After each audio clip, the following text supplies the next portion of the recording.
Je donne une piste d'inventaire à la Prévert, toute simple, une idée simplissime, qui n'est pas mise en œuvre. Des conventions qui seraient signées entre les grandes entreprises pour le recrutement de jeunes. Alors, il y a des outils, il y a les contrats de génération, il y a tout ce qu'on veut, hein. Ou de seniors, plus marginalement, mais de recrutement, ce qui se fait à peine aujourd'hui, et des bassins d'emploi. Je donne un bassin d'emploi que je connais bien, après tout, je suis là pour jouer un peu le rôle de l'élu, qui est celui du sud francilien en Seine-et-Marne. Vous avez une entreprise qui, compétitivité hors coût, embauche des jeunes très chers. C'est l'entreprise Safran Snecma, qui fabrique tous les moteurs des monocouloirs Boeing et la moitié des moteurs des monocouloirs Airbus. En France et donc dans le monde, qui a fait 4000 embauches en CDI à plus de 2000 € par mois l'an dernier. Nombre de recrutements sur les quartiers sensibles du sud Seine-et-Marne, proche de 0. Est-ce que c'est impossible pour autant? Non, ça n'est pas impossible. Alors pour des raisons qui sont bonnes et mauvaises, il y a une usine jumelle, il y en a une à Melun qui n'a pas fait d'embauche, il y en a une à Corbeil. Vous allez me dire, Corbeil, hein, c'est proche d'un autre avionneur qui a pu user de son carnet d'adresses.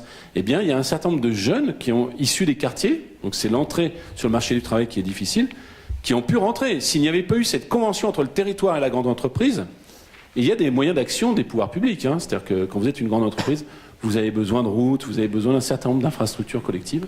Eh bien, ça fonctionne. Et ça permet de lutter contre les difficultés de recrutement. Au hasard, puisqu'on va passer il y avait dans ce même lycée, on parle de choses, enfin dans ce même territoire, un lycée qui avait une filière spécifique sur les métiers de l'aérien, faute de promotion, et là on en revient à l'appareil de formation initiale.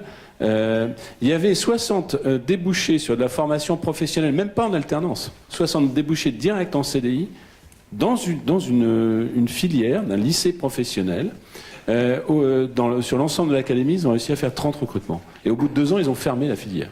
Donc voilà, ça, vous voyez, c'est pas des choses super innovantes, mais le lien avec le territoire, il est fondamental.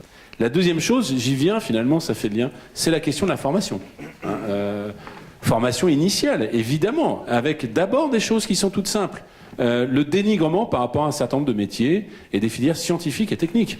On dit toujours qu'on se désindustrialise, c'est vrai, massivement. Je veux dire, il y a une part du PIB industriel qui est maintenant inférieure à la Grande-Bretagne, mais dans le même temps, on manque encore de soudeurs, on manque encore d'un certain nombre de métiers industriels.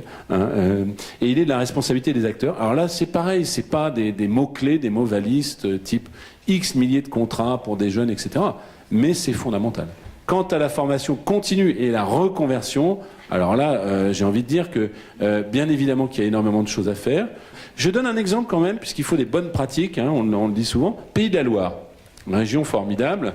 Et ils ont eu un petit problème en 2009, c'est qu'ils étaient quand même dans les industries des bateaux de plaisance. Et donc, qui utilisent beaucoup de matériaux composites. Et en Pays de la Loire, on fabrique aussi, c'est les avions, il y a des sites Airbus, on fabrique aussi beaucoup d'avions, et ce marché-là n'a pas connu la crise en 2009, ou très peu, puisque la commande est à 15 ans.